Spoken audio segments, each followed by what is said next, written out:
ആവണി വേഗം ക്യാബിനിലേക്ക് ചെന്നു. പക്ഷേ അവിടെ ഡേവിഡ് ഉണ്ടായിരുന്നില്ല. അവൾക്ക് നിരാശ തോന്നി. അവൾ ഒരുപാട് ആഗ്രഹിച്ചിട്ടായിരുന്നു ക്യാബിനിലേക്ക് പോയത്. കുറേ ദിവസമായില്ലേ ഡേവിഡിനെ കണ്ടിട്ട്. അതുകൊണ്ട് ഇച്ചായം വന്നില്ലേ ഇതുവരെ? ഇന്ന് ഇച്ചായം വരാതെ ഇരിക്കുമോ? വിളിച്ചിട്ടാണെങ്കിൽ കിട്ടുന്നുമില്ലല്ലോ. എൻ്റെ മാതാവേ, എന്താ ഇച്ചായന് പറ്റിയത്? എങ്ങനെയാ ഇപ്പോഴൊന്ന് അറിയുക? അവൾ വിഷമത്തോടെ അഞ്ജുവിൻ്റെ അടുത്തേക്ക് പോയി. എന്തു പറ്റിയടി? ഫ്യൂസ് പോയ പോലെ ഉണ്ടല്ലോ നിൻ്റെ മുഖം, അഞ്ജു അവളോട് ചോദിച്ചു. എടി അത് സാറിനെ വിളിച്ചിട്ട് കിട്ടുന്നില്ല. അന്ന് ചെന്നൈ പോയപ്പോഴാണ് അവസാനമായി കണ്ടതും സംസാരിച്ചത്. അവൾ വിഷമത്തോടെ പറഞ്ഞു. ഓ, അപ്പോൾ വിരഹവേദനയാണല്ലേ? പോടി അവിടുന്ന്. എടി സാറിന് വല്ല തിരക്കും കാണും, അതായിരിക്കും. നീ പോയി നിൻ്റെ പണി നോക്ക് പെണ്ണേ. തിരക്കാവുന്നറിയാം, എന്നാലും എന്തോ പോലെ ഉണ്ടടി. ഓ, ആലോചിച്ച് കൂട്ടാതെ നീ പോയി നിന്റെ പണി നോക്ക്. സാറ് വന്നോളും വേഗം, അഞ്ജു പറഞ്ഞു. എന്താ രണ്ടും കൂടി ഗൂഢാലോചന? ദീപക് ചോദിച്ചു. ഞങ്ങളെ പലതും ആലോചിക്കും, അതൊന്നും അങ്ങനെ കണ്ടവരോട് പറയേണ്ട ആവശ്യമില്ല, ദീപക്കിനോട് അഞ്ജു പറഞ്ഞു. ഓ, ഇതിനെ കൊണ്ടൊരു എന്ന് പറഞ്ഞ് ആവണിയോട് ചോദിച്ചു. എന്തു പറ്റി ആവണി? ഒന്നുമില്ലടാ, ചെറിയൊരു തലവേദന. അല്ല, നമ്മുടെ സാർ എങ്ങോട്ടാ പോകുന്നത്? എങ്ങോട്ട് പോവാൻ? അത് നമ്മുടെ HR കൃഷ്ണനില്ലേ, അവൻ പറഞ്ഞു സാറ് ഇവിടേക്കോ പോവുക, ഇനി ഇവിടേക്കില്ല, അങ്ങനെയൊക്കെ. ആണോ? എനിക്കറിയില്ല അഞ്ജു. ഞാൻ ക്യാബിനിലേക്ക് പോകുവാണേ. ഇച്ചാൻ എവിടെ പോവാനാണ്? എന്നോടൊന്നും പറഞ്ഞില്ലല്ലോ എന്ന് പറഞ്ഞ് അവൾ ക്യാബിനിലേക്ക് ഓടി. ആവണി ക്യാബിനിലേക്ക് ചെന്നപ്പോൾ ഡേവിഡ് ക്യാബിനിലുണ്ടായിരുന്നു. അവനെ കണ്ടപ്പോൾ അവൾക്ക് ചെറിയൊരു ആശ്വാസം തോന്നി. ആവണിയെ കണ്ടതും ഡേവിഡ് വേഗം ഫോൺ എടുത്ത് പുറത്തേക്ക് ഇറങ്ങാൻ തുടങ്ങി. അവളത് ഒട്ടും എക്സ്പെക്റ്റ് ചെയ്തിട്ടുണ്ടായിരുന്നില്ല. അവളെ കണ്ട ഡേവിഡിന് ഒരുപാട് സന്തോഷമാവും എന്നൊക്കെയായിരുന്നു അവൾ ഇപ്പോഴും വിചാരിച്ചിരുന്നത്. അതുകൊണ്ട് തന്നെ ആവണി വേഗം അവൻ്റെ അടുത്തേക്ക് ചെന്നു, നിറഞ്ഞ പുഞ്ചിരിയോടെ. എന്നാൽ അവൻ അവളോട് പറഞ്ഞു.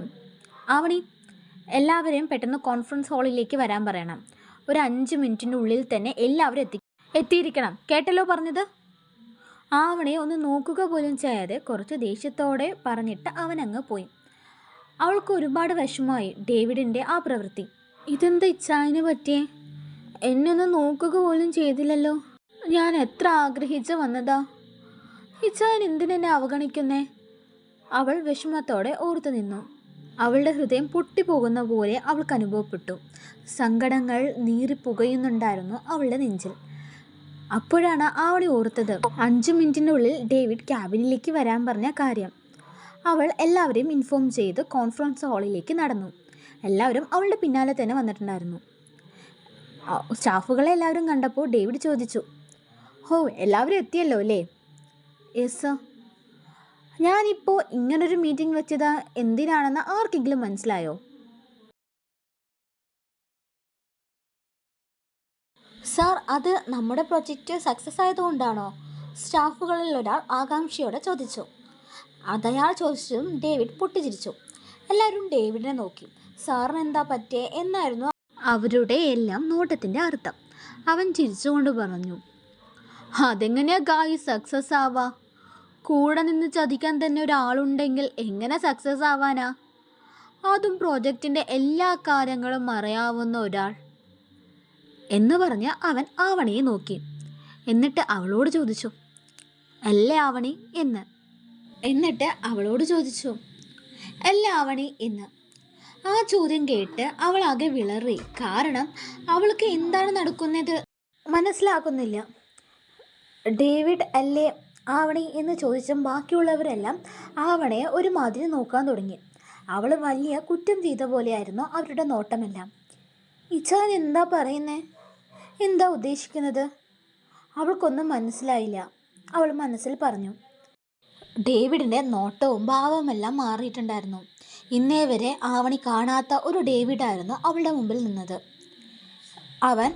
ഡേവിഡ് ആവണിക്ക് നേരെ നടന്നു നീങ്ങി. അവൾക്ക് പേടിയായിരുന്നു.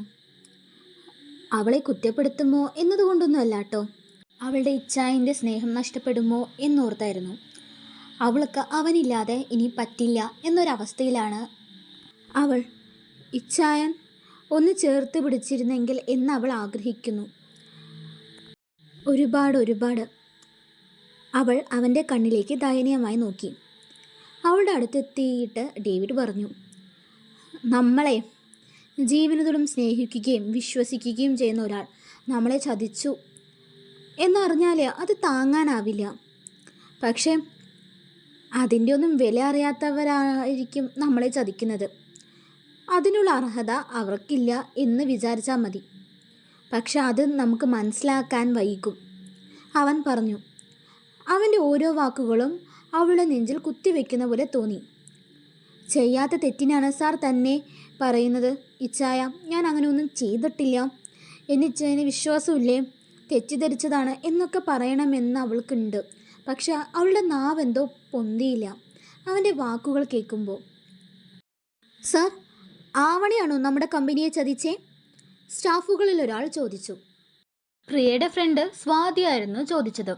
അതായത് ആവണി ക്യാബിനിൽ ലാപ്ടോപ്പ് വെച്ച സമയത്ത് ഫോട്ടോ എടുത്തില്ലേ, അവളുടെ മുഖത്ത് ഒരു സന്തോഷം ഉണ്ടായിരുന്നു.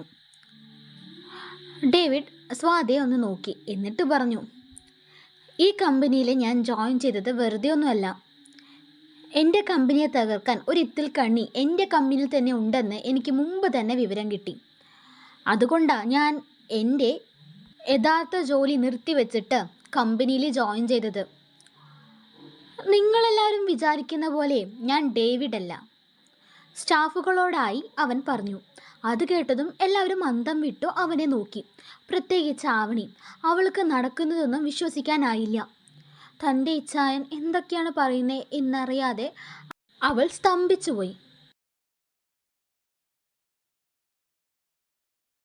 ഞാൻ സിവിൻ ബെഞ്ചമിൻ മാത്യു ആണ്. അതായത് ഈ കമ്പനിയിലെ യഥാർത്ഥ CEO ഡേവിഡ് മാത്യുവിൻ്റെ സഹോദരൻ. എൻ്റെ ഇച്ഛായൻ്റെ പേരിലാണ് ഞാൻ ഇവിടെ വന്നതും കമ്പനിയിലെ ബ്ലാക്ക് ഷീപ്പിനെ കണ്ടുപിടിക്കാനായിരുന്നു. അത് ഞാൻ കണ്ടുപിടിച്ചു. ആവണയെ നോക്കിക്കൊണ്ട് അവൻ പറഞ്ഞു.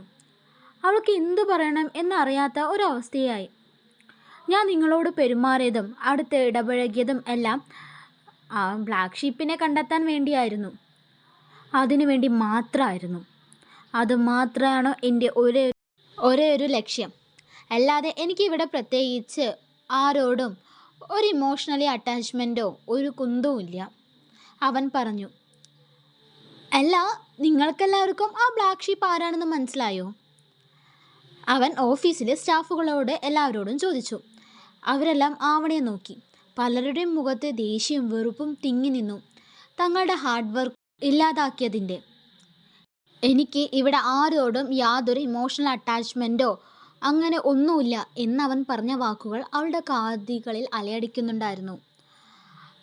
അവൾക്ക് സിബിനിൽ നിന്ന് കേട്ട വാക്കുകൾ വിശ്വസിക്കാനായില്ല. അവൾ നിറഞ്ഞ മിഴികളോടെ അവനെ തന്നെ നോക്കിക്കൊണ്ടിരുന്നു. ആ ബ്ലാക്ക് ഷിപ്പിനെ എന്തായാലും ഞാൻ നിങ്ങൾക്ക് മുമ്പിൽ പരിചയപ്പെടുത്താമല്ലേ എന്ന് പറഞ്ഞ് ആവണിക്ക് നേരെ അവൻ കൈ ചൂണ്ടി. എന്നിട്ട് എന്താണ് സംഭവിക്കാമെന്ന് നമുക്ക് അടുത്ത പാട്ടിൽ കാണാം കേട്ടോ. അടുത്ത പാട്ട് നാളെ 3 മണിക്ക് വരുന്നതായിരിക്കും. എല്ലാവരും സപ്പോർട്ട് ചെയ്യണേ ഗൈസ്. Thanks for watching.